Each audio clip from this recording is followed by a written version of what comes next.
Hello, my dear students. We welcome you to Janahada YouTube channel and Success Online English. ඔබට grade 6, 7, 8, 9, 10, 11 පන්ති සියල්ලටම පොදු පාඩමක් ගැන කතා කරන්න යන්න.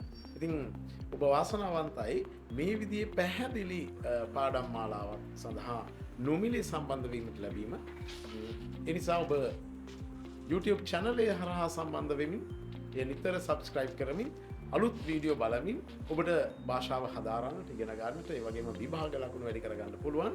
ඒ වගේම අපේ ස්ථිර පන්ති වෙන් කරන ලද පන්ති වලට සම්බන්ධ වෙලා හොඳින් ඔබේ දැනුම පෞද්ගලිකවම වැඩි කරගනිමින් පන්ති වලට සම්බන්ධ වෙලා කටයුතු කරන්න පුළුවන්. එහෙනම් අපි අද බලමු නොමිලේ ඉංග්‍රීසි සම්මන්ත්‍රණය තුල සාකච්ඡා කරන දේවල් 6, 7, 8, 9, 10, 11 කියන සියලුම පන්ති වලට අදාළ අච්චු පොතේ තියෙන පාසල් පෙළ පොතේ තියෙන පාඩමක් තමයි දැන් පැහැදිලි කරන්න යන්නේ. අපි grade 6, 7, 8 පොත්වල තියෙන පාඩම ඉස්සෙල්ලම බලමු. මෙන්න මේකෙදි බලන්න මෙන්න මේ පිටු අංකත් එක්ක මම ඔබට කියනවා ඉංග්‍රීසි භාෂාව වැඩි ලකුණු ගන්න, ඒ වගේම ඉංග්‍රීසි භාෂාව කතා කරන්න page number 8 and 9 page number 8 and 9 grade 6 වල තියෙන පාඩම අපි 7 වල 8 වල 9 වල 10 වල 11 වල මේ පාඩම කොහොමද තියෙන නිසා විභාගෙට කොහොමද එන්නේ කියලා අපි සාකච්ඡා කරනවා. ඉතින් ඔබ වාසනාවන්තයි Success Online සමග එකතු වෙලා මේ විදිහට ඉංග්‍රීසි භාෂාව ඉගෙන ගන්න, පාසල් පෙළ පොත, වැඩ පොත, විභාග ප්‍රශ්න පත්‍ර, ඒ වගේම ඉංග්‍රීසි භාෂාව දැනුම් මට්ටම අනුව ඔබේ දැනුම් knowledge level එකට අනුව ඉගෙන ගන්න ලැබෙන එක ඔබට වාසනාවක්. ඉතින් අපි ජනහද YouTube channel එක හරහා තමයි ඔබට සම්බන්ධ වෙන්නේ. ඔබ නිතරම subscribe කරමින් අලුත් වීඩියෝ නරඹමින් ඔබේ දැනුම වර්ධනය කරගන්න අපි ඔබට ආරාධනා කරනවා. දැන් බලන්න am is are. ඔබ දන්නවද මේ am is are තුනේම තේරුම එකයි කියන. ගොඩක් දෙනෙක් හිතාගෙන ඉන්නේ වචන තුනක්, උපකාරක ක්‍රියාපද තුනක්, තේරුම් තුනක් කියන නෑ. එකම තේරුම එන්නේ. ඊළඟට am is are උපකාරක ක්‍රියාපද කියලා කියන බව ඔබ දන්නවද? උපකාරක ක්‍රියාපද කියන්නේ මොනවද? helping verbs කියන්නේ මොනවද? auxiliary verbs. be verbs ඔබ දන්නවද be verbs ගැන? ඊළඟට modal verbs. ඔන්න ඔය විදිහට අපි බලමු මේ තියෙන්නේ primary helping verbs තුනක් ඔබේ පාසල් පොතේ දීලා විභාගෙට මෙන්න මේ විදිහට එනවා කියලා තමයි කියන්නේ. fill in the blanks using am is are. am is are භාවිතා කරලා හිස් තැන් පුරවන තමයි මේ අවස්ථාවේ ලැබිලා තියෙන්නේ. දැන් බලමු I am a student. I blank in the class. am is are තුනේම තේරුම වේ, වෙනවා, සිටිනවා, ඉන්නවා ඒ වගේ අදහසක්. එහෙනම් I am a student මම ශිෂ්‍යයෙක් වෙනවා. I am in the classroom. එහෙනම් am කියන වචනේ තමයි අපි පාවිච්චි කරන්නේ. ඉන්නවා කියන්නේ. I am in the classroom. She හිස්තැනක් a teacher. She හිස්තැනක් in the staff room. ඇය ගුරුවරියක් වේ කියන්න යොදන උපකාර ක්‍රියාපදය ඔබ දැනගෙන තියෙන්නට ඕන.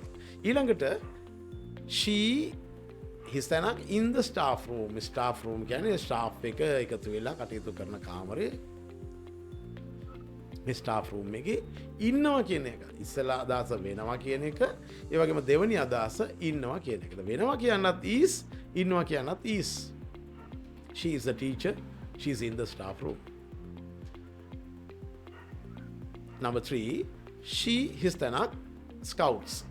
We හිස්තැනක් at the campsite. Scouts කියන්නේ බාලදක්ෂයෝ, campsite කියන්නේ camp එක කඳවුරු භූමිය ප්‍රදේශය. හොඳයි. We are scouts. We are scouts කියන්නේ අපි බාලදක්ෂයන් වෙනවා කියන අදහස. We are at the campsite.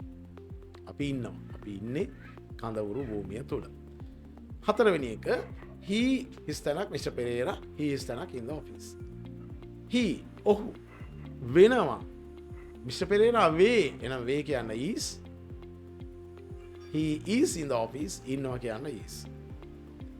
Mr. Pereira ඔහු Mr. Pereira වේ. ඔහු ඉන්නේ කාර්යාලයේ. Number 5. They are cricketers. They are in the playground.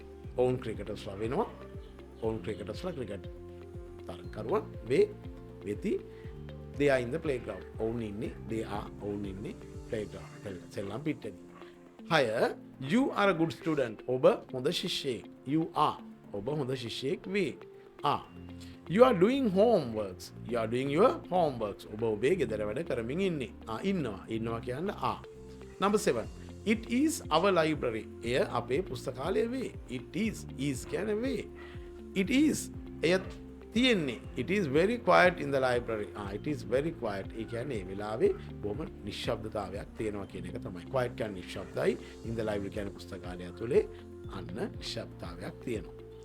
ඉතින් මෙන්න මේ විදිහට ඉංග්‍රීසි භාෂාව ඉගෙන ගනිමින් ඔබට පුළුවන්කම තියෙනවා මේක අපේ පාඩම් මාලාවට සම්බන්ධ වෙන අයට විශේෂයෙන් පන්තියට සම්බන්ධ වෙන අයට මේ විදිහට තේරුමත් එක්ක කියවන හැටි PDF එකක් කරහා ඒ වගේම වීඩියෝ එකක් කරහා ඔබට ලැබෙනවා. ඉතින් අපි නොමිලේ සම්මන්ත්‍රණයකින් කරන්නේ මෙන්න මේ පාඩම් මාලාව මේ විදිහට ඉගෙන ගන්න පුළුවන්. මේ විභාගෙට එන ප්‍රශ්න ක්‍රම මේවා. ඒ වගේම භාෂාවේ දැනුම් මට්ටමේ උපකාර ක්‍රියාපද දැනුම ඔබට නැත්නම් ඒක වැඩි කරගන්නේ කොහොමද? උපකාර ක්‍රියාපද කියන්නේ මොනවද කියලා හඳුන්වලා දෙන භාෂාව හඳුන්වලා දෙමින් ඔබ ඉගෙනගත යුතු ආකාරය පැහැදිලි කරන වැඩසටහන ඉතාම වටිනවා ඔබට. ඒකත් හරි වැදගත් පන්තියට සහභාගී වෙනවා වගේ. පන්තියකට සහභාගී වුණාම මාසෙක ගාසුවක් ගෙවලා ඔබට පුළුවන් මේක සම්පූර්ණ මුල ඉඳලා පිළිවෙලකට සෑම පිටුවක්ම page videos අරගෙන සෑම පිටුවක්ම කියවන්න ලියන්න පුරුදු වෙන්න වැඩපොතේ අභ්‍යාස ටික කරගන්න විභාග ප්‍රශ්න පත්‍ර පන්ති මට්ටමින් ඔබට ඉගෙන ගන්න ලැබෙනවා. ඒවා පෞද්ගලිකව අපි ඔබත් සමග කතා කරනවා. ඊළඟට කණ්ඩායම් වශයෙන් එකතු වෙලා කතා කරනවා. මෙන්න මේ විදිහට ඔබට සම්බන්ධ වෙන්න පුළුවන්. අපි බලමු ඊළඟ කොටසට යනවා. මෙන්න මේ විදිහට තේරුමත් එක්ක ඔබට ලැබෙනවා පන්තියේදී පන්තියට සම්බන්ධ වෙන්න උත්සාහ කරන්න ඔබේ නම පාසල පන්තිය WhatsApp කරලා එවන්න මෙසේජ් එකක්. ඉතින් මේක කියවන හැටිත් අපි ඉගෙන ගන්නවා මේ විදිහට. I am a student. I am in the classroom. She is a teacher. She is in the staff room. We are scouts. We are at the campsite. He is Mr. Pereira. He is in the office. They are cricketers. They are in the playground. You're a good student. You're doing your homework. It is our library. It is very quiet in the library. I am a දැන් බලන්න ඔබ ඉංග්‍රීසි භාෂාවේ උපකාර ක්‍රියාපද කියන්නේ මොනවද කියලා දන්නවද? මම සමන් කියලා කියනකොට මම කියන්න I සමන් කියන්න සමන්. ඉතින් I සමන් කිව්වට මම සමන් කියන වාක්‍යය හැදෙන්නේ නැහැ. මේක වාක්‍යයක් බවට පත් වෙන්න උපකාර වෙනවා am කියන වචනය. I am සමන්. දැන් මට ඉගෙන ගන්න පුළුවන් කියන එක ඔබ කොහොමද ඉංග්‍රීසියෙන් කියන්නේ? මට ඉගෙන ගන්න පුළුවන්. මට ඉංග්‍රීසි ඉගෙන ගන්න පුළුවන්. එතන ඉංග්‍රීසි වලට කියන්නේ English, ඉගෙන ගන්නවට කියන්නේ learn. I learn English කිව්වට අදහස එන්නේ නැහැ. I learn English කිව්වට මට ඉංග්‍රීසි ඉගෙන ගන්න පුළුවන් කියන අදහස එන්නේ නැහැ. ඉතින් මෙන්න මේ මට ඉංග්‍රීසි ඉගෙන ගන්න පුළුවන් කියන අදහස එන නම් පුළුවන් කියන modal helping verb එක. ඒ කියන්නේ ආකෘති උපකාර ක්‍රියාපදය දාන හැටි ඔබ දැනගෙන තියෙන්නට ඕන. එහෙනම් I can learn English. I can learn English. මට පුළුවන් ඉංග්‍රීසි ඉගෙන ගන්න. ඉතින් මෙන්න මේ වාගේ ඉංග්‍රීසි භාෂාවේ උපකාරක ක්‍රියාපද වාක්‍යයක් හදන්න උපකාර වෙන උපකාරක ක්‍රියාපද වර්ග දෙකක් තියෙනවා. There are two kinds of helping verbs. One is the primary helping verb, the other one is modal helping verbs. එකක් තමයි ප්‍රාථමික උපකාර ක්‍රියාපද.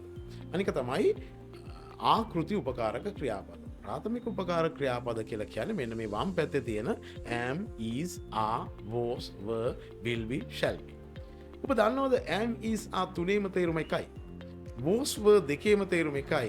will be, shall be දෙකේම තේරුම එකයි. එහෙනම් අපි බලමු ප්‍රාථමික උපකාර ක්‍රියාපද primary helping verbs වලට කියන තවත් නමක්. ඔබේ දැනුම වැඩි නම් මේ පිළිබඳ අවබෝධය ඔබට තියෙන්නට ඕන. be verbs කියලා කියන්නේ B කියන එකේ තේරුම වෙනවා. එතකොට දැන් වෙනවා කියන එකට නෑදෑ වෙන වචන ටිකක්. There's a relationship for these words with be words, right? B කියන්නේ වෙනවා, am කියන්නේ වෙනවා, is කියන්නේ වෙනවා, are කියන්නේ වෙනවා, was කියන්නේ වුණා, were කියන්නේ වුණා, will be කියන්නේ වේවි, shall be කියන්නේ වේවි. මෙන්න මේ වෙනවා කියන එක සම්බන්ධ වචන සෙට් එකක් නිසා මේවට කියනවා be verbs කියලා. ඊළඟට දකුණු පැත්තේ තියෙන්නේ modal helping verbs. ආකෘති උපකාර ක්‍රියාපද. දැන් modal helping verb එක කියලා කියන්නේ model එකක් කියන්නේ ආකෘතියක්. දැන් ආකෘතියක් කියලා කියන්නේ මේකේ ආකෘතිය තමයි ක්‍රියාපදයක් සමග යෙදෙනවා. ප්‍රධාන ක්‍රියාපදයේ සමග අනිවාර්යයෙන්ම shall යෙදෙනවා. හැබැයි am යෙදෙන්නේ නැහැ. shall go යනවාමයි, should go යා යුතුයි, will go යයි, would go යා යුතුයි, can go යන්න පුළුවන්. මේ විදිහට go සමග යෙදෙනවා. හැබැයි am go කියන්නේ ඊස් ගෝ කියන්නේ ආගෝ කිව්වොත් වැරදි. ඒක වෙනස් වෙන්න ඕන. එහෙනම් අපි ආකෘතියක් තියෙනවා ප්‍රධාන ක්‍රියාපදයේ සමග යෙදෙන නිසා දකුණු පැත්තේ helping verbs අපි නම් කරනවා ආකෘතිපකාර ක්‍රියාපද model helping verbs කියලා. මෙන්න මේ විදිහට ඉතාම පැහැදිලිව එකින් එක පියවරෙන් පියවර කතා කරගෙන යනකොට ඔබ හිර වෙන තැනක් එනවා. උපකාර ක්‍රියාපද am is are was were has have had shall should will would මේ විදිහට අපි සාකච්ඡා කරනවා අපි ඉතාම හොඳට අපි ඔබට කියලා දෙනවා. right ඉංග්‍රීසි භාෂාවේ උපකාර ක්‍රියාපද වර්ග මොනවද? ඒවා කොහොමද? වගේ තේරුම් මොනවද? ඒ වගේම ඊට පස්සේ ඒවා වාක්‍යවල යොදන්නේ කොහොමද? කතා කරන්නේ කොහොමද? ඒ වගේ ප්‍රශ්න අහන්නේ කොහොමද? මේ විදිහට අපි පාසල් පෙළපොත් සියල්ලගෙම සෑම පන්තියකම තියෙන පොදු පාඩම් ටික අපි පැහැදිලිව සියලුම දෙනා එකට අරගෙන Zoom නාලිකාව Zoom පැකේජ් එක හරහා අපි උගන්වනවා. ඊළඟට පොදු සම්මාන්ත්‍රණ විදියට පන්ති මට්ටමින් වෙන් කරලා ඉගෙන ගන්න ලැබෙනවා. ඉතින් ඔහොම කරගෙන යද්දී උපකාර ක්‍රියාපද පාඩම am is are was were has have had shall should will would can could may must might do does did වැනි උපකාර ක්‍රියාපද අපි තාම පැහැදිලි ඔබට පාඩම් කරවලා දෙනවා. ගොඩක් පන්තිවල පාඩම් කරගන්න කියලා තමයි කියන්නේ. හැබැයි අපි ඔබට පාඩම් කරවලා දෙනවා. උපකාර ක්‍රියාපද කවියකින් ලස්සන පැටර්න් එකකින් ඔබට ඒක පාඩම් කරලා දෙනවා. තේරුම කියලා දෙනවා. වාක්‍යවල යෙදෙන හැටි කියලා දෙනවා. ඉතින් මෙවැනි ඔන්ලයින් ක්ලාස් එකකට ඔබට සම්බන්ධ වෙන්න අවශ්‍ය නම් මේ හඳුනා ගැනීමේ සම්මාන්ත්‍රණය මේ වැඩසටහන මේ වීඩියෝ එක පවා ඔබට වටිනවා. මෙවැනි වීඩියෝ බලන්න ජනහද TV YouTube channel එක subscribe කරන්න, නිතර බලන්න. ඊට අමතරව අපේ ඔන්ලයින් ක්ලාස් එකට සම්බන්ධ වෙන්න නම පාසල පන්ති ඔබේ එවට පස්සේ අපි ඔබට කෙලින්ම පන්ති ගෲප් එකට ඇඩ් කරගෙන පන්ති වේලාව පන්ති කාලසටහන දීලා ලින්ක් එක එවලා ඔබ පන්තියට සම්බන්ධ කරගෙන ඔබත් සමග පෞද්ගලිකවම ඔබ සමග කතා කරන්න කැමති අයට අවස්ථාව ලබා දෙමින් කියවීම ගනිමින් වාක්‍ය හදන හැටි කියලා දෙමින් පාඨ්‍යපදේ පාඩම් වැඩපදේ පාඩම් විභාග ප්‍රශ්න පත්‍ර මේ විදිහට සියල්ලම මුල ඉඳලා ඔබේ දැනුම අනුව උගන්වන වැඩසටහන සම්බන්ධ වෙන්නත් පුළුවන් පුංචි මාසික ගාසුවක් ගෙවලා. ඉතින් මේ විදිහට කරගෙන යද්දී අපි නැවතත් බලමු කොහොමද මේ වාක්‍ය උපකාර ක්‍රියාපද සහිත වාක්‍ය ඔහොම කරගෙන යද්දී උපකාර ක්‍රියාපද සහිත වාක්‍ය ඇතුලේ තියෙනවා ඔබට වර්ධින තවත් පාඩම්.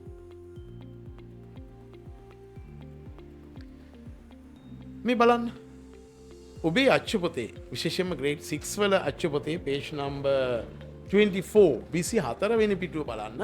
ඒ වගේම 7 8 9 10 11 පන්තිවල මේ පාඩම කොහොමද දෙන්නේ කියලා වෙනම අපි පැහැදිලි කරනවා. මෙන්න මේ විදිහට ඔබට වාක්‍ය හදන්න වෙනවා. පින්තූරයක් දීලා යටින් වාක්‍ය ලියන්න වෙනවා. The cat හිස්තැනක් එනවා. cat and the dog are sitting හිස්තැනක් of the television. හිස්තැනට එන්නේ both side of. දෙපැත්තේ කියන එක පුසා සහ බල්ලා ටෙලිවිෂන් එකේ දෙපැත්තේ වාඩි වෙලා ඉන්නවා. ඊළඟට බලන්න the dog is sitting on the chair. The dog is sitting on the chair. බල්ලා පුටුව උඩ ඉඳගෙන ඉන්නවා. බල්ලා පුටුවේ වාඩි වෙලා ඉන්නවා. ඉතින් ඔන් තමයි නිපාත පදය. ඉතින් මෙන්න මේ නිපාත පද ඕන වෙනවා ඔබට ඉංග්‍රීසි කතා කරන්න. මේ බලන්න නිපාත පදයක් සහිත වාක්‍යයක්, නිපාත පදයක් සහිත වාක්‍යයක්, නිපාත පදයක් සහිත වාක්‍යයක්. අපි නිපාත පද වලට කියන්නේ ඉංග්‍රීසි භාෂාවේ prepositions. ඔබ prepositions දැනගත්තේ නැත්නම් මේ උපකාර ක්‍රියාපද සහිත වාක්‍ය මොනතරම් ක්ලාස් ගියත්, මොනතරම් ඉගෙන ගත්තත්, මොනතරම් සටහන් ලිව්වත් අපිට ඒ පාඩමෙන් පස්සේ නෙමෙයි ඉගෙන ගන්න වෙන්නේ. නිපාත පද පාඩම මේ උපකාර ක්‍රියාපද ඉගෙන ගන්න ගමන්ම ඉගෙන ගන්න ඕනේ. එහෙනම් ඔබට අවශ්‍ය සියලුම දැනුම එකවර ලබා දෙන වැඩසටහන තමයි Success Online English කියලා කියන්නේ. හොඳයි. එhmenan අපි ආරාධනා කරන ඔබට නම පාසල පන්තිය එවලා දුරකථන අංකය 072 දුරකථන අංකය 072 දුරකථන අංකයට එවන්න ඔබේ නම පාසල පන්තිය ඒ වගේම ජනහද TV YouTube channel එක subscribe කරන්න නිතර වීඩියෝ බලන්න බලලා අපිත් එක්ක සම්බන්ධ වෙන්න මේ වීඩියෝ එකත් නැවත නරඹන්නට පුළුවන් ඔබට ඉතාම පහසු මුදලකට ඉතාමත්ම හොඳ දැනුමක් පිටුවෙන් පිටුව සෑම පිටුවක්ම උගන්වන වැඩසටහන පාසල් පොත වැඩපොත විභාග ප්‍රශ්න පත්‍ර පන්ති මට්ටමේ ඊළඟට ඔබට වීඩියෝ ලැබෙනවා ඔබේ WhatsApp එකට වීඩියෝ බලලා හොඳට කියවලා ගුරුවරයා ගෙදර එක්කගෙන ගියා සමානයි. ඉතින් අන්න ඒ පන්ති වලට සම්බන්ධ වෙලා ඔබේ දැනුම වැඩි කරගන්න. ඊළඟට අපේ නොමිලේ සම්බන්ධන වලට සම්බන්ධ වෙලා ඔබේ දැනුම ඔබේ යාළුවෝ සම්බන්ධ කරන තවත් ඔබට ලොකු chance එකක් එනවා. ලංකාව පුරාම ඉන්න ඔබට ඔන්න WhatsApp group එකක් handle කරලා ඉගෙන ගන්න ගමන් වටිනා තෑගි headphone ඒ වගේ විවිධ Bluetooth headphones ඒ වගේ විවිධ ත්‍යාග අපි ලබා දෙනවා. අන්න ඒ ත්‍යාග ලබමින් විශේෂයෙන්ම ඔබට වැඩි හිටියෙක් නම් පාසල් හැරගිය ශිෂ්‍යෙක් නම් ඔබට පුළුවන් ගෲපයක් හැන්ඩල් කරලා යම් මුදලක් මාසිකව ලබා ගන්නට අපේ channel එක හරහා ඔබට පුළුවන් WhatsApp group එකට ඉගෙන ගන්න ළමයි ඉගෙන ගන්න අවශ්‍ය අයගේ නම්බර් සම්බන්ධ කරලා group එකක් පවත්වාගෙන යමින් මාසිකව ඔබට පුළුවන් 10,000 15,000 20,000 උපය ගන්න අවස්ථාවකුත් ඔබට ලැබෙනවා. මේ පිළිබඳ විස්තර සියල්ලම දැක බලා ගන්න අපිත් එක්ක සම්බන්ධ වෙන්න දුරකථන අංකය මැසේජ් කරන්න 072 239 right ජනහද TV රූපවාහිනි channel එක. ඒ වගේම success online english සමග තමයි ඔබ සම්බන්ධ වුනේ. මම ඉංග්‍රීසි ආචාර්ය සුදර්ශන කුමාරගේ. Okay, bye.